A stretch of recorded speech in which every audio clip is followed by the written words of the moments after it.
17 বছরের অপেক্ষার পর দেশে ফিরছেন বিএনপির ভারপ্রাপ্ত চেয়ারম্যান তারেক রহমান। তাকে বহনকারী বিমান লন্ডনের হিথ্রো বিমানবন্দর ছেড়েছে। এ নিয়ে আরো খবর জানাতে লন্ডন থেকে সরাসরি যুক্ত হচ্ছেন সহকর্মী এম এ কাইয়ুম।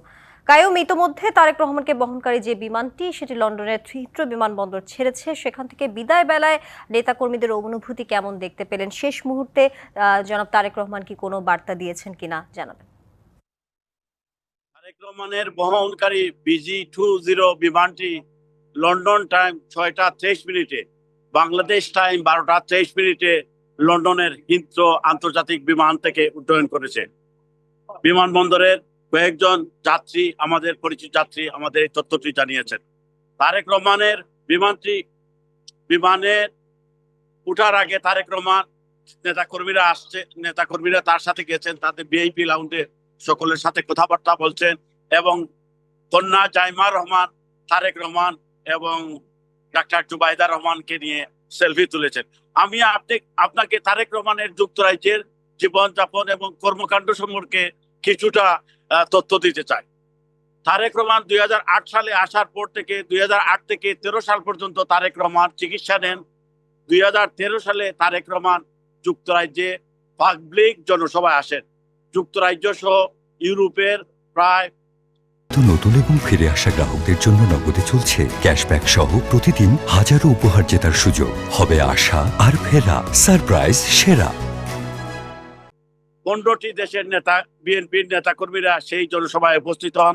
তারেক রহমান সেই জনসভায় 5 মিনিট তখনই পূর্ণ অসুস্থ শরীর নিয়ে তিনি বক্তব্য রাখেন। এরপরে 2014 সালে তারেক রহমান যুক্তরাজ্যের আইনজীবী, সাংবাদিক, civil society, engineer, civil society যুক্তরাজ্য ওয়েস্টমিনিস্টার দ্য গ্রেট হল, যেটি ওয়েস্টমিনিস্টার পার্লামেন্টের সামনে অভিজাত হলে 800 অতিথির উপস্থিতিতে তারেক রহমান তার দ্বিতীয় পাবলিক জনসভায় বক্তব্য রাখেন এবং তার এবং দলের কথা এবং তখন বিএনপির উপর যে নির্যাতন হচ্ছে বাংলাদেশে, সে নির্যাতনের কথা সিভিল সোসাইটি, সুশীল সমাজের মানুষের কাছে তুলে ধরেন। এরপর তারেক রহমান যুক্তরাজ্য বিএনপি আয়োজিত বিভিন্ন সমাবেশ, যুক্তরাজ্যের বিভিন্ন স্থানে সমাবেশে প্রধান অতিথি হিসেবে বক্তব্য রাখেন। তারেক রহমান কেমব্রিজ ইউনিভার্সিটিতে, যুক্তরাজ্যের বিখ্যাত অক্সফোর্ড ইউনিভার্সিটিতে, কুইনবেরি ইউনিভার্সিটিতে বিভিন্ন সিভিল সোসাইটি আয়োজিত সেমিনারে বক্তব্য রাখেন। তারেক রহমান যুক্তরাজ্যে অবস্থানকালে যুক্তরাজ্যের কয়েকজন মন্ত্রী এবং রাজনীতিবিদ এবং যুক্তরাজ্যের যত মানবাধিকার সংগঠন আছে সেসব সংগঠনের সাথে তিনি মিটিং করেন, যেগুলা মিডিয়ায় আসেনি। এছাড়া তারেক রহমান যুক্তরাজ্য বিএনপির বিভিন্ন নেতাকর্মীদের, ছেলে মেয়েদের সামাজিক অনুষ্ঠানে অংশ নিয়েছেন। তারেক রহমান শহীদ প্রেসিডেন্ট জিয়াউর রহমান এবং তার ছোট ভাই আরাফাত রহমান কুকুর জন্য আয়োজিত মিলাদ মাহফিলে ব্রিকলেন জামে মসজিদ যুক্তরাজ্যের কয়েকটি মসজিদে অংশ নিয়েছেন। তারেক রহমান খুবই সহজ সরল সাদামাটা জীবনযাপন করতেন। তারেক রহমান মসজিদে কিংস্টনে এখন বর্তমানে যে বাড়িতে ছিলেন সেই বাড়ি থেকে হেঁটে হেঁটে তার কিংস্টন জামে মসজিদে যেতেন, নামাজ পড়তেন। তারেক রহমান বাসে, তার হাসপাতাল অ্যাপয়েন্টমেন্টের জন্য বাসে যেতেন। তারেক রহমান নিজের জন্য, তার পরিবারের জন্য নিজে বাজার করতেন এবং নিজে ড্রাইভ করতেন। তারেক রহমানের লন্ডনের সাধারণ জীবনযাপন সম্পর্কে আমি যুক্তরাজ্য বিএনপি সদস্য সচিবের সাথে কথা বলেছি। তিনি বলেছেন তারেক রহমান প্রত্যেকটি নামাজ পড়ার চেষ্টা করতেন এবং ফজরের নামাজ ওনার কোনো সময় কাজা হতো না। তারেক রহমান দীর্ঘদিন পরে দেশে গেছেন। যুক্তরাজ্য বিএনপির নেতা কর্মীদের তিনি অনুরোধ জানিয়েছিলেন এয়ারপোর্টে না আসার জন্য। যুক্তরাজ্য বিএনপির অনেক নেতা কর্মী এয়ারপোর্টে এসেছেন, তারা বলেছেন আবেগে আপ্লুত, এর জন্য তারা এসেছেন। আমি একজন নেতার সাথে কথা বলবো, তিনি তারেক রহমানের ফ্লাইটটি এখন থেকে প্রায় 50 মিনিট আগে ছেড়েছে।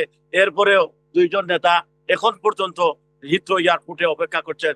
তারা আবেগে ধরে রাখতে পারছেন না। আপনি কেন এসেছেন ভাই এখানে?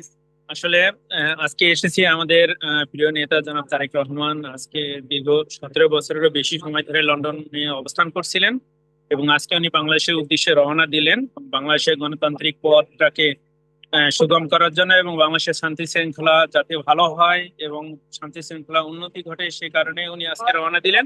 আচ্ছা, আমাদের তারেক রহমান অনুরোধ করেছিলেন আপনাদের না আসার জন্য, আপনি কি কারণে এসেছেন এটা বলেন। আসলে এখানে বিষয় হচ্ছে উনি বলেছেন এটা ঠিক আছে, কিন্তু আসলে দীর্ঘ 17 বছরেরও বেশি সময় ধরে যে আমরা এখানে রাজনৈতিক কর্মকাণ্ড থেকে শুরু করে ওনার সংস্পর্শ পেয়েছি, আসলে এই আবেগটা ধরে রাখতে পারেনি। এই কারণে আমরা এসেছিলাম যে আমাদের প্রিয় নেতাকে হয়তো শেষবারের বেলায় একবার আমরা দেখবো, হয়তো বা একবার বিদায় জানানোর জন্য এসেছি।